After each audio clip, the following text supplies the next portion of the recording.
I said turn around, put your hands behind your back. On what charges, officer? You're being detained for obstruction. I want it on your body cam that I am Magistrate Judge Robert Franklin. You are violating my Fourth Amendment rights.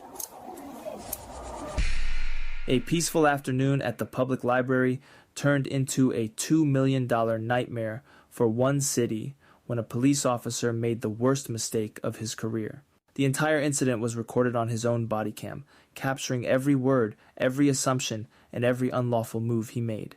What the officer didn't know was that the black man he was harassing wasn't just any citizen.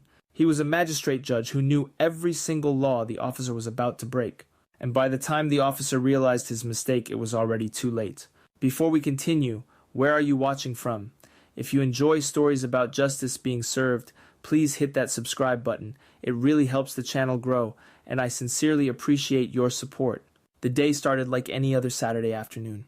Judge Robert Franklin was at the East Side Public Library with his 5-year-old granddaughter, Emma. She wore a bright pink jacket and was giggling as she flipped through a picture book about dinosaurs. Robert sat next to her at one of the small tables in the children's section, helping her sound out words she didn't recognize. He had a small backpack next to him with snacks, water bottles, and a few more books they had picked out to take home.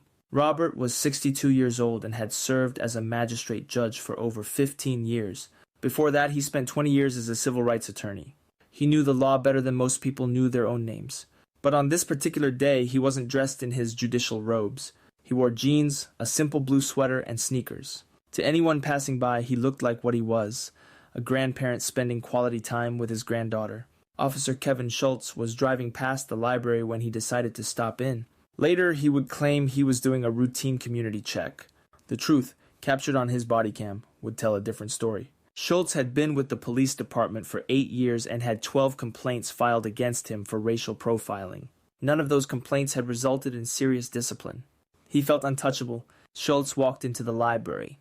His body cam was already recording, as department policy required it to be on during all public interactions. He nodded at the librarian at the front desk and walked toward the children's section. His eyes scanned the area and landed on Robert sitting with Emma. His hand rested on his belt near his weapon.